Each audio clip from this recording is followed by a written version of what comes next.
Terima kasih Anda masih menyaksikan Apa Kabar Indonesia Pagi, dan kembali kami akan melanjutkan perbincangan terkait penghapusan presidensial threshold 20% ke Mbak Titi. Mbak Titi, apakah dengan keputusan tersebut kemudian parpol-parpol kecil memiliki hak untuk mengajukan calon-calon baru dalam presiden berikutnya? Tergantung, kan syaratnya partai politik peserta pemilu. Apakah 18 partai yang di 2024 akan serta-merta jadi peserta pemilu 2029? Tidak. Karena ada persyaratan yang harus dipenuhi, bahwa setiap partai yang ingin jadi peserta pemilu harus mendaftar. Yang kedua, lolos persyaratan yang dilakukan melalui verifikasi administrasi dan faktual.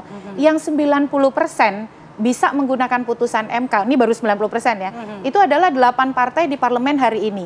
Asalkan dia mendaftar lagi jadi peserta pemilu 2029 dan lolos verifikasi administrasi.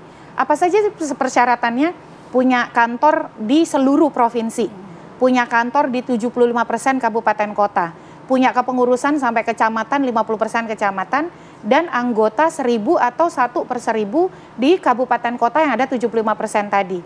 Jadi itu persyaratan yang bahkan kata peneliti kepemiluan global salah satu yang paling berat di dunia. Nah, apakah kemudian selain dari 8 partai parlemen ini itu harus mendaftar lagi dan lolos verifikasi administrasi dan faktual? Bayangkan loh, 1000 anggota tadi diverifikasi faktual beneran ada atau tidak. Dan itu tidak semua mampu lolos. Apakah yang selain yang 8 kan, kemarin ada 18, berarti ada 10 partai lain. 10 partai ini bisa kembali lolos sebagai peserta pemilu 2029, itu belum bisa dipastikan. Jadi ini menjadi PR sebenarnya, kalau partai-partai yang ingin mengusung sendiri calonnya, pastikan infrastruktur partai baik, konsolidasi internal solid, dan anggota itu database-nya dikelola dengan baik. Sehingga ketika pembukaan pendaftaran parpol itu kemungkinan untuk peserta pemilu di 2027 akhir sudah mulai, paling lambat 2028. Kalaupun ada perubahan bergantung Bang Doli dan kawan-kawan.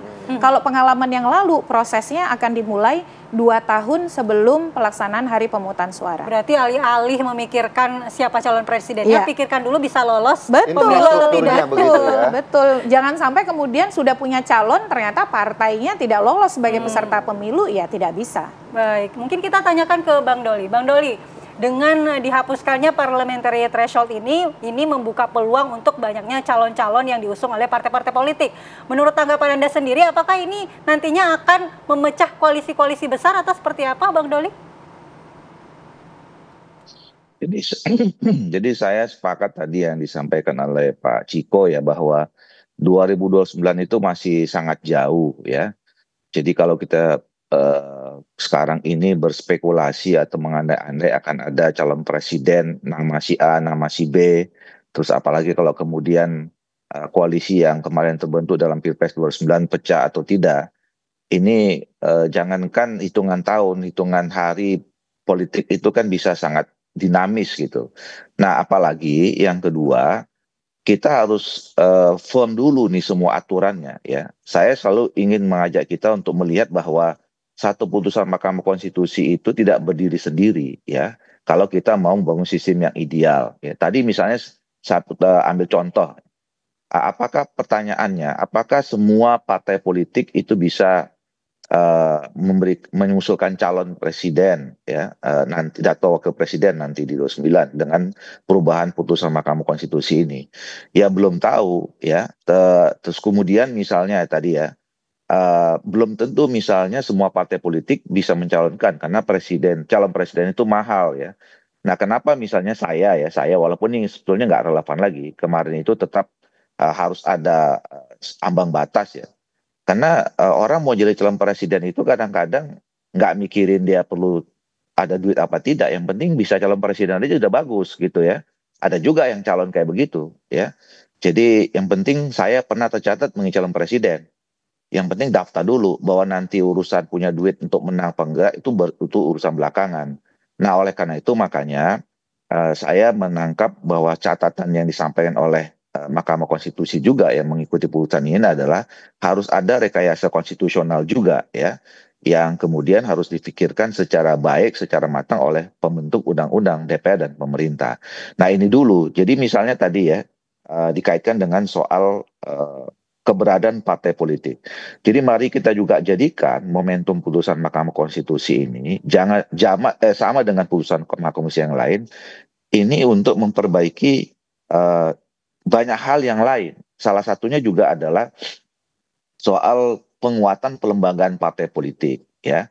Jadi kalau tadi bicara tentang soal verifikasi, memang betul kalau mau kita jujur, mau fair, ya, syarat-syarat tentang partai politik yang menjadi peserta pemilu kemarin itu memang tidak mudah itu. Mungkin cuman ya tidak sampai belasan sebetulnya kalau kita mau jujur partai politik yang lolos dengan pakai syarat verifikasi yang kemarin itu. Nah, pertanyaannya adalah apakah kita mau jujur, mau fair menggunakan syarat itu supaya memang pada saatnya nanti kalau kita menggunakan tidak lagi menggunakan ambang batas ini memang betul-betul partai politik yang sudah teruji, yang kemudian memang punya legitimasi masyarakat, ya, legitimasi rakyat, yang memang juga proses di dalamnya pun harus juga demokratis dalam saat mereka mencalonkan capres atau calon wakil presiden tertentu.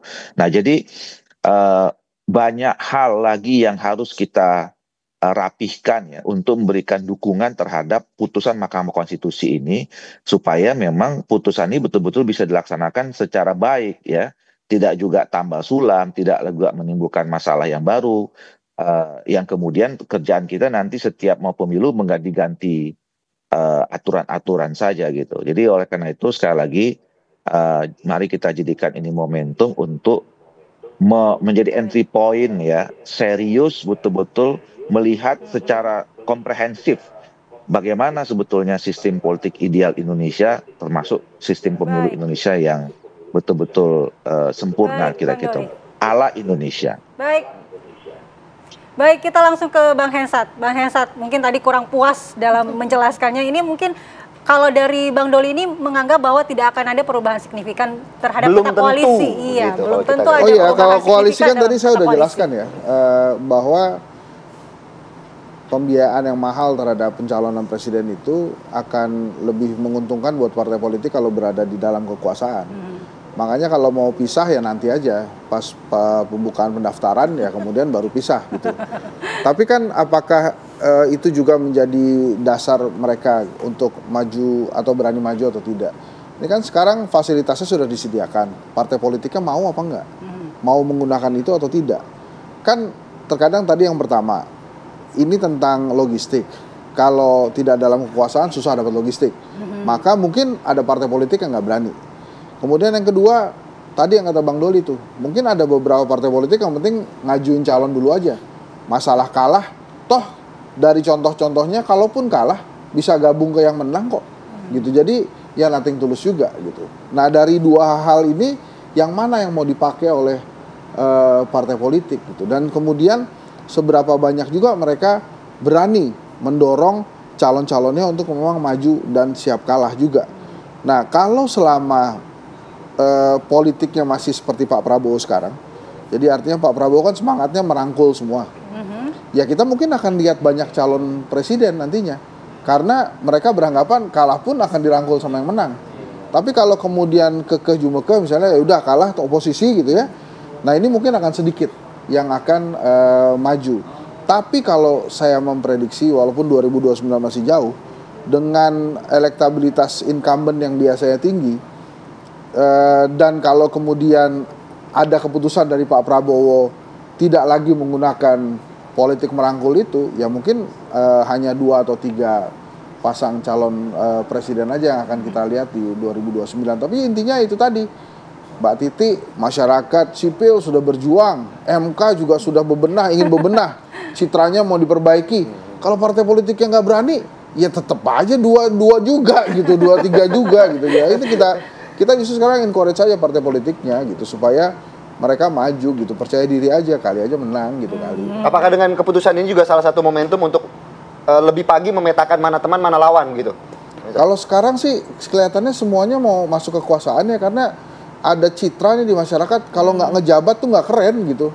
Jadi ya kalau bisa tuh ada jabatan aja masuk ke pemerintahan gitu. Mungkin ya partai PDI Perjuangan kan kita belum tahu tuh akan terjadi nggak pertemuan antara Pak Prabowo dengan Ibu Mega. Kan kalau terjadi kan beda lagi situasinya. Intinya partai politik berani atau tidak ya.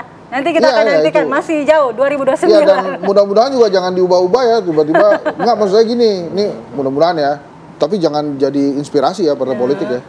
Jadi MK kan sudah oke nih, threshold tanpa ambang batas. Terus tiba-tiba DPR-nya udahlah kita pilih presiden dari DPR aja, ya itu repot juga gitu. Kalau itu harus ubah konstitusi.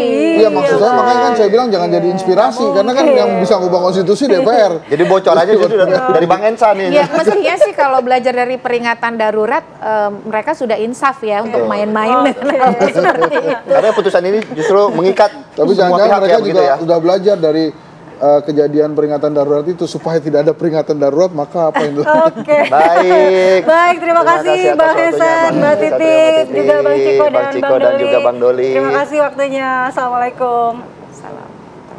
Ya pemirsa, apa kabar Indonesia Pagi masih punya bahasan terkait dengan kecelakaan yang baru-baru saja terjadi di Riau, di mana menewaskan satu keluarga. Kita akan bahas saat lagi bersama dengan psikologi forensik.